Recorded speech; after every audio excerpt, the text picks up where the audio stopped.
Phuc Hockey. Distinguished guests, please welcome the President of the United States of America.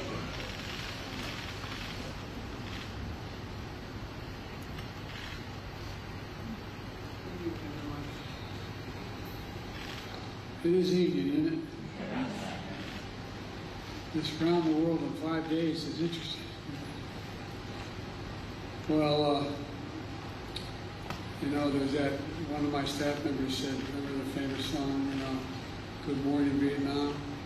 Well, good evening Vietnam. And good morning back in America. Before I begin, I want to express my sadness by the loss of life and devastation caused by the earthquake in Morocco. Our thoughts and prayers with the people of Morocco and my friend King Mohammed VI, I should say, and my administration, including Secretary of State Blinken, who's here with me today, is working with Moroccan officials on long distance here. We're working expeditiously to ensure American citizens in Morocco are safe, standing ready to provide any necessary assistance to the Moroccan people as well. Thank that off. Now, turning to the important visit here in Vietnam. As General Secretary and I just shared earlier today, this trip has been a historic moment. Today, we can trace 50-year arc of progress in the relationship between our nations from conflict to normalization. This is a new elevated status that will be a force for prosperity and security in one of the most consequential regions in the world. We've elevated our cooperation directly to the Vietnamese highest tier of partnership, referred to as the Comprehensive Strategic Partnership. That means the United States has strengthened our ties with another critical Indo-Pacific partner. Our progress today builds on Camp David Trilateral with Japan and Republic of Korea and the United States. Comprehensive Strategic Partnership the United States launched with ASEAN last year, and the engagement with the Pacific Island Forum. Our strengthened alliances with the Philippines and AUKUS partnership with Australia and the United Kingdom. Our elevated Quad engagement with India, Australia, and Japan, and the Indo-Pacific Economic Framework for Prosperity. And all the effort we've advanced from day one of my administration to demonstrate to our Indo-Pacific partners and to the world, the United States is a Pacific nation, and we're not going anywhere. Now let me also speak to significant business we got done in India during the G20 summit. This was an important moment for the United States to demonstrate our global leadership and our commitment to solving the challenges that matter most to people around the world. Investing in inclusive growth and sustainable development, addressing the climate crisis, strengthening food security and education, advancing global health and health security. We showed up ready to work, and we showed the world the United States is a partner with a positive vision for our shared future. At the G20, we made progress on issues like multilateral development bank reform to get to those nations that are neither poor nor wealthy but we couldn't qualify before, debt relief, and increased infrastructure needs, not only in the global south but other parts of the world as well. We forged a groundbreaking new partnership that will connect India to Europe with the Middle East and Israel, with transportation by rail and by shipment through and energy supplies and digital connections that are going to open up untold opportunities for transformative economic investment on that entire corridor. We've also discussed Russia's brutal and illegal war in Ukraine. There was sufficient agreement in the room on the need for a just and lasting peace that upholds the principles of the UN Charter and respects sovereignty and territorial integrity. I want to once again thank Prime Minister Modi for his leadership and his hospitality in hosting the G20. He and I have had substantial discussions about how we're going to continue to strengthen the partnership between India and the United States, building on the Prime Minister's visit to the White House last June. And as I always do, I raised the importance of respecting human rights and the vital role of civil society and the free press have in building a strong and prosperous country with Mr. Modi. And we've gotten a lot of important work done, and I'm looking forward to another good day tomorrow here in Vietnam. And now I will take your questions. Let me see, they told me they gave me 5 people here. Nandita of Reuters. Thank you for taking my question, Mr. President. There you are. Good to Hi. say I'm sorry. Last week, China questioned the quote sincerity of the Biden administration. I'm sorry, the what? The sincerity The sincerity of the Biden administration. of the Biden administration, and accused the United States of containing China while pushing for diplomatic talks. How would you respond to that? And do you think President Xi is being sincere about getting the relationship back on track as he bans Apple in China? Well, look, first of all, I am sincere about getting the relationship right. And one of the things that is going on now is China's beginning to change some of the rules of the game in terms of trade and other issues. And so one of the things we talked about, for example, is that we're now talking about making sure that no one the Chinese government can use a Western cell phone, those kinds of things. And so really what this trip is about, it was less about containing China. I don't want to contain China. I just want to make sure we have a relationship with China that is on the up and up, squared away. Everybody knows what it's all about. And one of the ways you do that is you make sure that we are talking about the same things. And I think that one of the things we've done, I've tried to do, and I've talked with a number of my staff about this for the last, I guess, 6 months, is we have an opportunity to strengthen alliances around the world to maintain stability. That's what this trip is all about. Having India cooperate much more with the United States, be closer to the United States, Vietnam being closer to the United States, it's not about containing China. It's about having a stable base in Indo-Pacific. And for example, when I was spending a lot of time talking with President Xi, he asked why was I going to have the Quad, meaning Australia, India, Japan, the United States. And I said to maintain stability. It's not about isolating China. It's about making sure the rules of the road, everything from airspace and space in the ocean and the international rules of the road are abided by. And so, and I hope that, I think that Prime Minister Xi has some difficulties right now. All countries end up with difficulties. And he has some economic difficulties working his way through. I want to see China succeed economically. I don't want to see it succeed by the rules. The next question was to Bloomberg.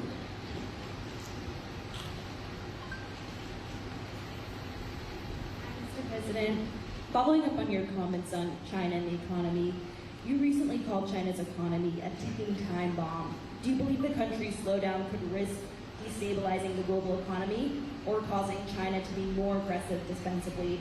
Say the first part of your question again. This fan is going on. I saw it behind me. No worries. Do you believe the country's slowdown in growth could risk destabilizing the global economy or cause China to be more aggressive defensively, including with Taiwan? And separately, sir, are you worried about the meeting between President Putin and Kim Jong-un, if that could mean Russia has more gains in the war in Ukraine? Look, I think China has a difficult economic problem right now for a whole range of reasons that relate to international growth and lack thereof, and the policies that China has followed. And so I don't think it's going to cause China to invade Taiwan. As a matter of fact, the opposite, probably doesn't have the same capacity that it had before. But as I said, we're not looking to hurt China. Sincerely, we're all better off if China does well. China does well by the international rules, grows the economy. But they have had some real difficulty in terms of their economy of late, particularly in real estate, side of that end of the bargain.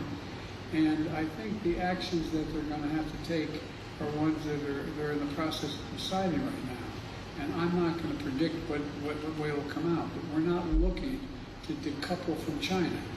What I'm not going to do is I'm not going to sell China material that would enhance their capacity to make more nuclear weapons, to engage in defense activities that are contrary to what is viewed as most people think is a positive development in the region. And but we're not trying to hurt China. Okay. BBC, Laura? Am I correct? Is that correct, Laura? It is. My name is Laura Bickler from BBC News. Good evening, Mr. President. Good How are evening. you? Well, thank you. Good. These 5-day trips around the world are no problem. I can imagine. It is evening, I'd like to remind you. I mean, in the last 6 months, you've signed pacts and deals with Japan, South Korea, Philippines, Australia, and even the Pacific Islands. You're here standing in Beijing's backyard. Now, China says this is part of your Cold War mentality. Are they right, sir? Are they right, Mr. President? Is it a danger of a Cold War? And when will you meet Mr. Xi? Well, I hope I get to see Mr. Xi sooner than later. I've spent more time than any other world leader has, sum total, over the last 12 years. So I hope we get to see him again soon. But, no, look, for example, one of the things we did in India, we provided for a new path that's going to save everybody money, increase the global South's capacity to grow by sending. We're going to have a new railroad from India all the way across to the Mediterranean, the shipping lanes and pipelines across the Mediterranean through Europe up into Great Britain and beyond. That's all about economic growth. It has nothing to do with hurting China or helping China. It has to do with dealing with everything from climate change to making sure that these countries can succeed economically and grow. Look, my thesis has been from the beginning, both domestically and in terms of foreign policy, invest in your people. Invest in the people. Give them a chance. Everything's better off when people, I'm not going to sound trite, if everybody in the world had a job they got up in the morning and wanted to go to and thought they could put 3 squares on the table for their family no matter where they live, the whole world would be better off. It would be a lot better. That's the notion here behind this. For example, one of the things we're doing in terms of, I proposed a long time ago at the G7, now it's going to come to fruition at the G20, is making sure that we build a railroad all the way across the African continent. Think about it. There is no way to cross the African continent by road, by rail, and there's not even a direct highway across. Now let's assume, for the sake of discussion, we talk about food shortages. Assume there was one country in that vast continent that had an excess of foodstuffs and resources. How would they get it to where they're going to go? How are they going to do it? That's why we're also going to invest billions of dollars in solar facilities in Angola. Have the largest solar facility in the world, or one of the largest. That helps Angola, but also helps the whole region. So I think we think too much in terms of Cold War terms. It's not about that. It's about generating economic growth and stability in all parts of the world. And that's what we're trying to do. Sorry. Okay.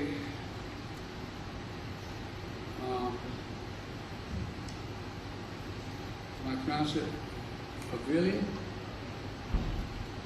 I pronounce the name correctly? There you are. Yes. Thank you, Mr. President. It's Aurelia and for AFP. I had a question on the climate crisis. You just mentioned the G20. Just this week, the United States warned that if there is no phasing out of fossil fuels, it won't be possible to reach the goals of the Paris Agreement. There was no agreement at the G20 on fossil fuels. How concerned are you about this lack of consensus? It wasn't so much an agreement that we would try to meet the goals of G20. The United States is going to meet those goals, by the way. We're going to exceed those goals. A lot of other countries are as well. But we want to give those countries that don't have the economic wherewithal and did not cause the problem in the first place. For example, I met with Lula in Brazil. I started off way back in the 80s with a really fine Republican senator named Dick Lugar. We said, here's what we're going to do.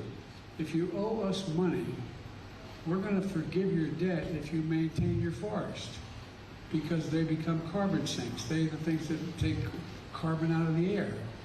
And so we're talking to what we should be and the countries that cleared their land and put cattle on it and farming and did all the things that increased development. They, in fact, are the main reason why we've gotten as far down the road to disaster here as we have. And so it seems that if we have the economic capacity, we, those nations, should be getting together and providing help for the nations that don't have the wherewithal to do it. The economic wherewithal, the infrastructure wherewithal. And that's why, for example, I mentioned, in the interest of time, I just mentioned Angola again. Angola has the capacity to generate megawatts of energy through solar energy. They don't have the economic means to do that. Isn't it in the interest of the whole world if they're in fact able to generate significant capacity to absorb, to prevent carbon from being released in the air? I think it is.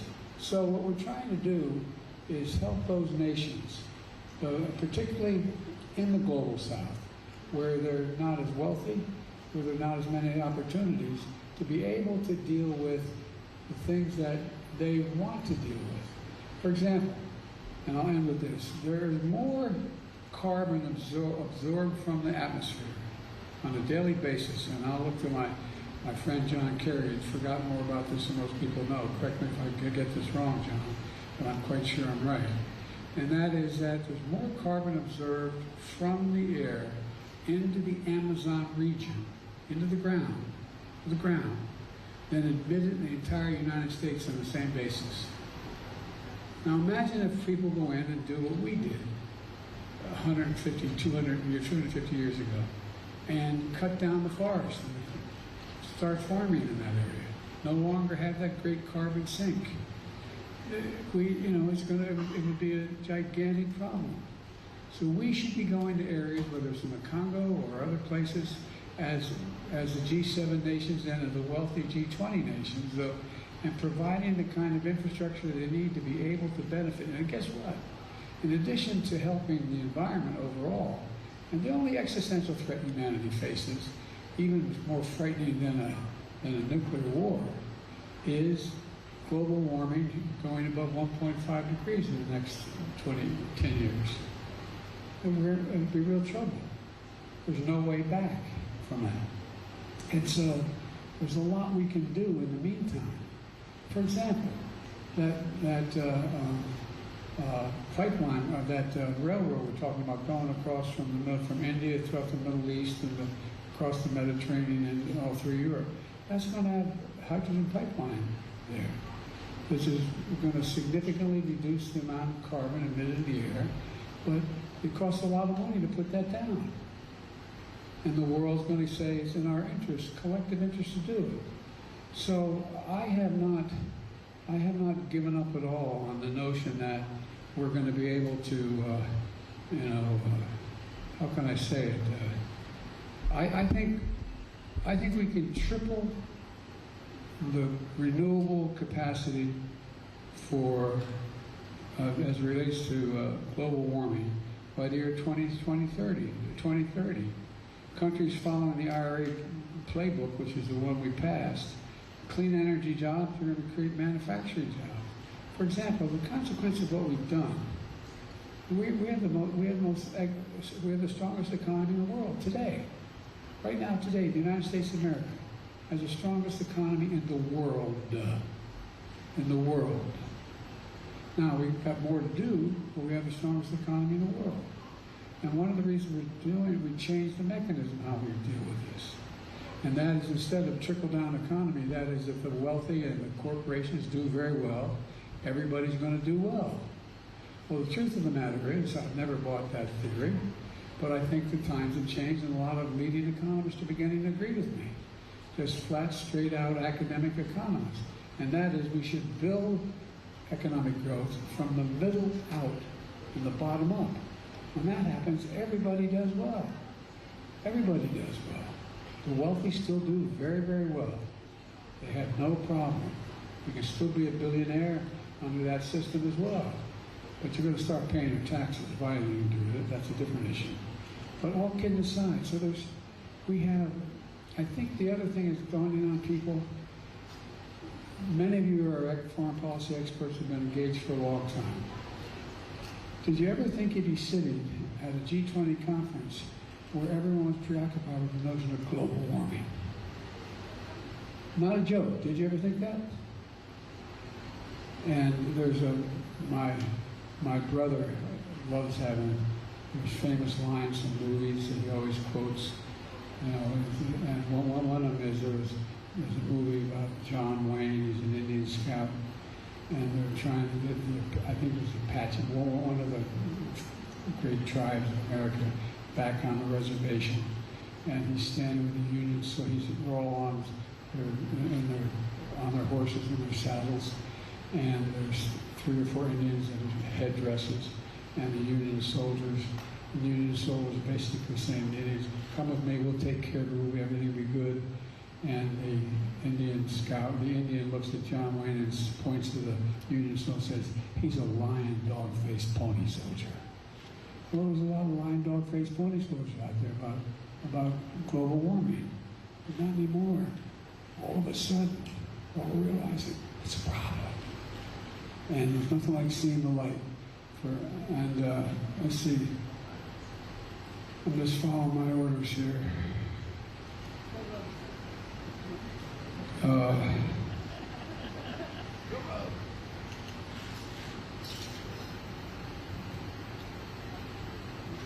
Staff, if anybody haven't spoken, I ain't calling on you. I'm calling. I said I have 5 questions. Anita, VOA. Thank you, Mr. President. I hope you didn't think that calling only on women would get you softballs tonight. Oh, I know better than that. Okay, well, let me start with President Xi. If you send me a softball, I wouldn't know what to do with it. I'd probably strike out even worse. Well, let me ask you about, you've spent lots of time talking about all the time you spent with President Xi and the importance of leader-to-leader communication, yet you two haven't spoken in 10 months. And I just wonder, are you worried that this is destabilizing the U.S.-China relationship, and what are you going to do about it? And then, if I may, on Ukraine, sir, Kiev is upset that the G20 communique didn't name Russia as the aggressor. Have you managed to rally more support or sympathy across the G20, or is this emerging as a wedge issue with the Global South? And does that change your commitment to Ukraine? It's not a wedge issue with the Global South. It's a wedge issue with Russia, which is present, and with China, which is present, which has representation. And and by the way, I am, my team, my staff still meets with President Xi's people and his cabinet, in effect. I met with his number 2 person here in India today. So it's not like there's a crisis if I don't personally speak to him. It'd be better if I did. But I think, look, this is not a criticism. It's an observation. He has his hands full right now. He has overwhelming unemployment with his youth. One of the major economic tenets of his plan isn't working at all right now. I'm not happy for him that, but it's not working. So he's trying to figure out, I suspect, I don't know, just like I would, trying to figure out what to do about the particular crisis we're having now. But I don't think it's a crisis relating to conflict between China and the United States. As a matter of fact, I think it's less likely to cause that kind of conflict. Anyway, I just think that there are other things on leaders' minds, and they respond to what's needed at the time. And look, nobody, likes having celebrated international meetings if you don't know what you want at the meeting. If you don't have a game plan. He may have a game plan. He just hasn't shared it with me. But I tell you what, I don't know about you, but I'm going to go to bed. What did you talk about with Mr. Lee? You said you spoke to the number 2 from China who was in India today? Yeah, What did you talk about with him? we talked about at the conference overall. We talked about stability. We talked about making sure that the third world, the southern hemisphere had access to change. It wasn't confrontational at all. Thank you, everybody. This is my press conference. Thanks, everyone. Thank you. Are you putting U.S. strategic interests above human rights here in Vietnam? Are you putting U.S. strategic interests above human rights here in Vietnam? I've raised it with every person I've met with. Mr. President, are you worried about your son being indicted, Mr. President?